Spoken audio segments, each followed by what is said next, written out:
በወር ለኢንተርኔት ስንት ብር ታወጣላችሁ? 500 1000 ወይስ ከዛ በላይ? ዛሬ ይህን ችግር እንቀይረው። ለስኮ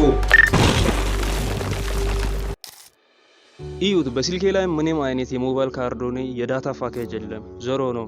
ነገርን እስኪ ዩቲዩብ ገብተን ቼክ እናድርግ። እንደምታዩ ዩቲዩብ ይከፍታል፣ እየሰራ ነው። እስኪ ቴሌግራምም ነው። ቴሌግራምም እንደምታዩት አፕዴት እያደረገ ነው። ማንኛውም ነገር ማውረድም አፕሎድ ማድረግም ይችላል። ይህ አንሊሚትድ እና ነፃ ኢንተርኔት እንዴት እንዳገኘው ማወቅ ይፈልጋሉ? እመኑ፣ ይሄ ቪዲዮ የሞባይል አጠቃቀማችሁን ይቀይረዋል። አሁኑኑ ላይክ አድርጉ። ቴሌግራም ስቴፍ እንላለን። ዛሬ ይዤላችሁ መጣሁት ብዙዎቻችሁ ስጠይቁኝ የነበረውን ነገር ነው። በእርግጥ ብዙ ነፃ ኢንተርኔት የሚሉ የውሸት ቪዲዮዎች እንዳሉ አውቃለሁ። ለዛም ነው ዛሬ የንዝዴ ከመልቀቄ በፊት ለራሴ ሞክሬው በትክክል መስራቱን ካረጋገጥኩ በኋላ ወደ እናንተ ይዤ መጣሁት። እስኪ መጀመሪያ ፍጥነቱን እንየው።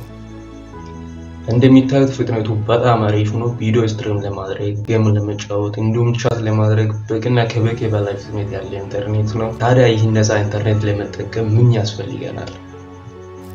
አፕሊኬሽኑን ለመጠቀም ምንም ሌላ ፕሮሰስ አያስፈልግም። ስልክና ስልክ ብቻ ነው። ስልክ ካላችሁ በቂ ነው። እንዲሁም ደግሞ ሲም ካርድ ያስፈልጋል።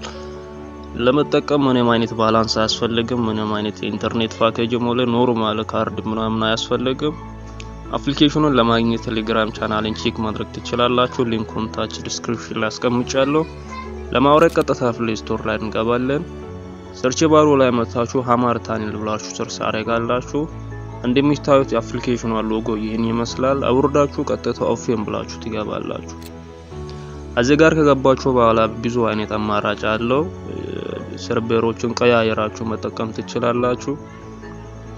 እዚህ ጋር አብዛኛ ጊዜ ማታ ላይ ነው በቃ ፋስት ዲኤንኤስ ላይ መሰራ ማለት ነው። ለቀን ደግሞ እቺን መርጣችሁ ብዙ የተለያዩ አይነት ሎኬሽኖች እዚህ ጋር ያስመርጣችኋል።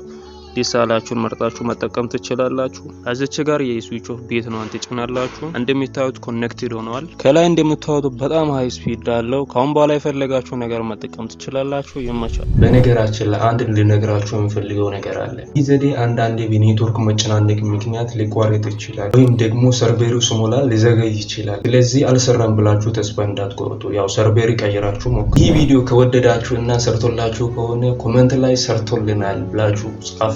ካልሰራላችሁ ምኑ ጋር እንደተቸገራችሁ ንገሩልኝ፣ ለመመለስ ሞክራለሁ። ለቻናሉ አዲስ ከሆናችሁ እንደዚህ አይነት ጠቃሚ ቴክኖሎጂ መረጃዎች እንዲደርስላችሁ ሰብስክራይብ ማድረጋችሁን እንዳትረሱ። ቪዲዮ ሲለቅ ቶሎ እንዲደርስላችሁ የደወል ምልክቷን መጫን እንዳትረሱ። በቀጣይ ቪዲዮ እስከምንገናኝ ቻው።